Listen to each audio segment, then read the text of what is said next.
In the criminal justice system, the people are represented by two separate yet equally important groups: the police who investigate crime and the district attorneys who prosecute the offenders. These are their stories. I just opened this room and I just want to know what people know about Malachi York. Are the charges true? Are they fake news? I know he's convicted and in prison. Hi, No Show. I just opened the room. Do you know anything about Malachi York? Yo, DC said it's all true.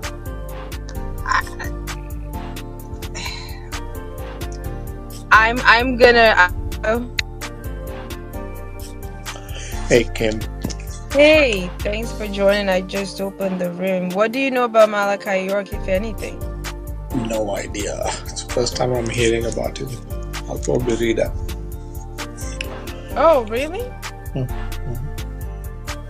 First time? Never heard nothing about him? Maybe I have in the background, but I maybe never paid attention. So. Understood. DC, what do you know about him? I just opened the room, so let me ping up. Guys, ping and share. DC, what do you know about Dr. York? He's a serial child molester. Was convicted of the most child molestation charges in United States history. He ran a cult in New York and in Georgia, and I talked to a lot of his victims on this app. He was terrible, and I'm sure you'll get some of his people in the room, but I mean, it's very culty. Don't put it that way. Okay. I know that he has children who are also on the app, like his kids. Oh, okay. Yeah. I know that I think 2 people who said they're his children. So I pinged them. Hopefully they join us and can, have a honest and open conversation with us. Who is Malachi York? So the question is, heard of this shit, this stuff too. I heard there was something called like a green room, where he did like things to women and children. I don't know nothing about no green room. I'm probably too young. I've seen on YouTube. I know talking to Tariq Noel. Like I interviewed Tariq Noel. Yes, I know him and I know his family. Yeah, they were on the land too. Yeah. Mm-hmm. Like he goes in detail about it. I actually texted him to see if he wanted to be a part of the conversation this evening. And to me, I feel like nobody should have to go in detail to be believed, because that's already traumatic trying to relive that, and that could be, triggering. So it's I've never. Like everybody blaming Dr. Malachi York. Guys, definitely. I want to speak to the victims part. I think it's consider myself a victim. I would consider myself not like that. That's why I'm using that word. Just let me finish this, and then I'm saying that because I think you might have misunderstood what I was saying when I first spoke about Tariq. So okay, I'm listening. I appreciate it. So I've dealt with this particular subject for quite a few years, not just with Malachi York. Oh, I just realized who you were. Oh, okay. Okay. Yeah, I dealt with the situations that happen in Dimona or Bambaataa. I've done lectures, so I normally call them survivors, and I don't let them speak in the matter of defending themselves, but really the champion, because it's like the worst kept secret in the neighborhood. It's like everybody knows that uncle, that auntie, that grandma, pastor that's doing it to kids, but we hide it, and so there's nobody that has a strong enough voice that'll say, nah, fuck them that touched you. We gonna let you speak. It's usually reverse. So because I do have a voice in the community, I champion being a voice for them. So when I bring Tariq, how I met him, I was on the street in front of the Apollo talking about, I can't even remember what I was talking about, and he was in the crowd, and he said he was walking there just in hopes that we was out there to have the conversation. And that's kind of how it sparked, and so we built the bond.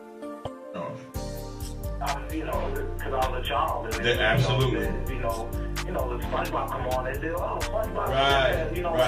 They want to react to that, so they just like, you got candy in a white van or something. Right, exactly. Appeal to children. Because that's what, and that's what predators do.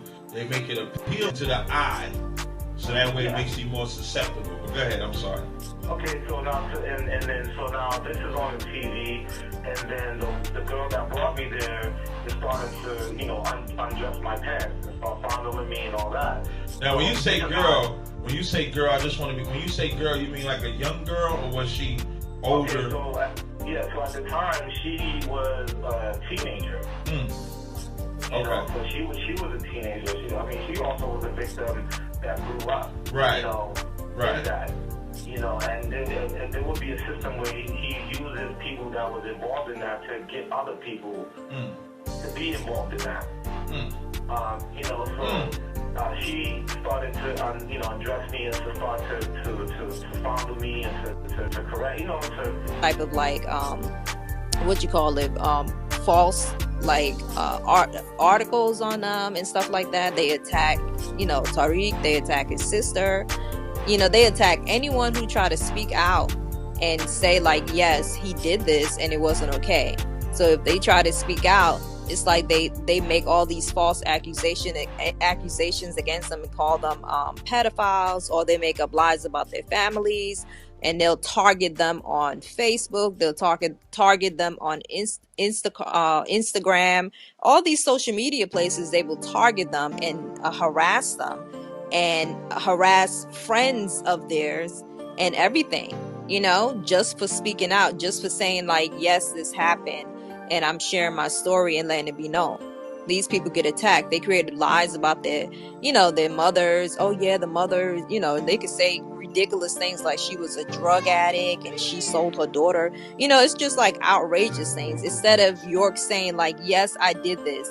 I take accountability for my actions. I apologize. And I think he might never take accountability for his actions. He will continue being a coward and let his followers think that he is not a predator and a pedophile, instead of having the balls to say, I did this. I hurt so many people. I hurt children that I saw as my own children, and I am sorry.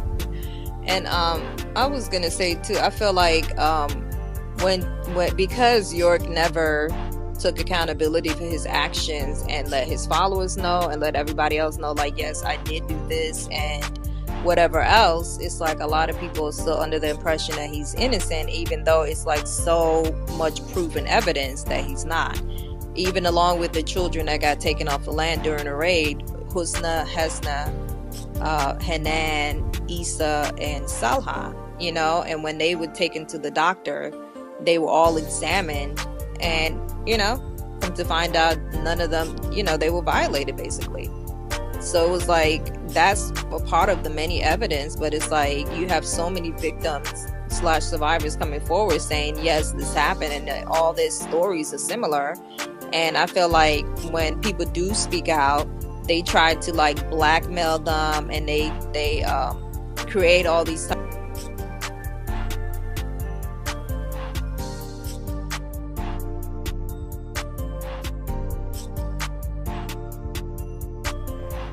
True Peace. I will be doing a few videos from the podcast Clubhouse, which is a 10-hour long conversation. I will title my mini-series A True Monster. Please visit Nawapianism.com. Thank you. I am a female Nunibu. My name is Jutabu Unawanet, and my name translates to first step to black justice power of the Ethiopian race.